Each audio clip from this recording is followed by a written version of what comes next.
What impact have you been able to observe on organizations when COVID hit?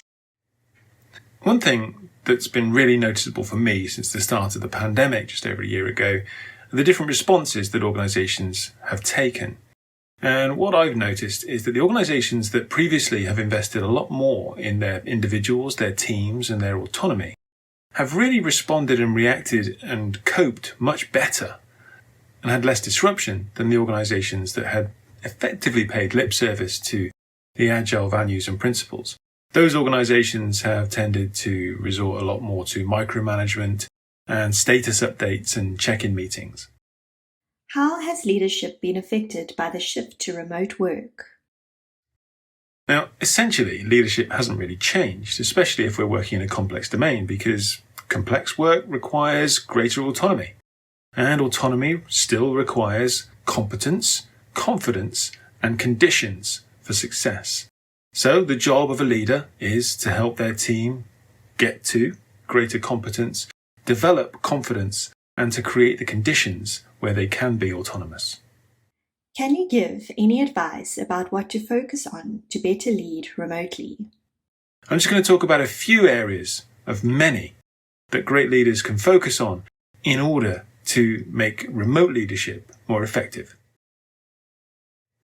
The first one is isolation. Now, it might sound strange for me to even mention this because it's obvious that while we're all working more remotely and we're not in the office seeing each other day to day, we're bound to be more isolated. But I think it's a really important thing to be aware of because we're missing out on a lot of things that we would consider to be our innate human needs.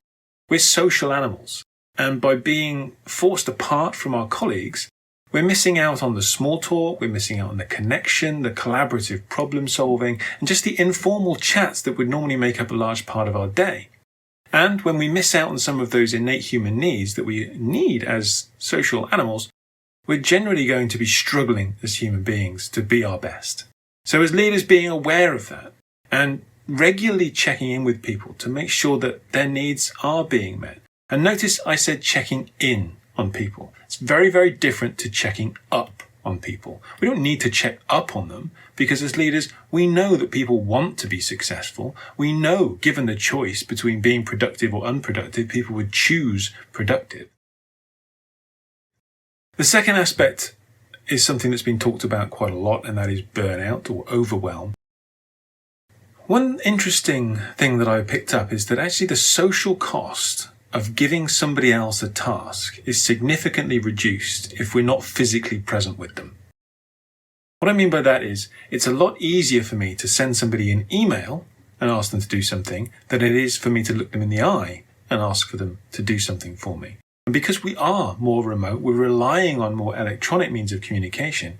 What we're seeing is a lot of people asking for a lot more things from others, leading to those people becoming overwhelmed. The other important aspect when it comes to burnout is the fact that we're spending a lot of our time on screens, and in particular on conference calls, which it's well documented are more draining than in-person meetings for various reasons. When we're spending our time on more draining mediums, we're going to make more mistakes. We're going to take more shortcuts. Innovation will be reduced. Motivation will be reduced. Now, that's, I would say, a given. What can we do about it? Well, from my experience, a lot of the time we're spending on these calls is around status updates and dependency management. And usually that comes from being spread across multiple parallel pieces of work. The more pieces of work I'm on at the same time, the more dependencies I have. Therefore, the more coordination I need to do. So one thing I can do as a leader is I can help my people reduce the amount of things they're working on in parallel. Help people feel confident to prioritize, to focus, to say no, or not yet, or yes, if. I can do that if you take this other piece of work off my hands. Giving people the confidence and the power to prioritize their workload and focus will reduce the amount of burnout, will reduce the amount of fatigue and feeling of overwhelm. And it has a secondary benefit because it will increase our chances of actually getting completion, achieving things, getting things done, a sense of completion, which is so energizing and motivating that it will give us more energy to get more stuff done. Focusing on less stuff allows us to get more stuff done. That's got to be a win-win for everyone. And the third area that I want to focus on today is suspicion. Now, this is an interesting one for me. But generally speaking, if we don't see people, then we think less favourably of them. We start doubting their intentions. We start doubting their perceptions of us. We start doubting their interpretations. We start getting very suspicious about what they're doing and why they're doing it. So as great leaders, we can try and increase the opportunities for people to actually see each other, get together, but not necessarily in a formal status sharing session. Perhaps informal coffee chats, or building in time at the start of meetings to just talk about non-work stuff. Reinforce and re-establish that human connection again that will allow us to start to think more positively of each other. But as well as that, great leaders tend to role model this view of unconditional positive regard, choosing to believe that people are acting with positive intent.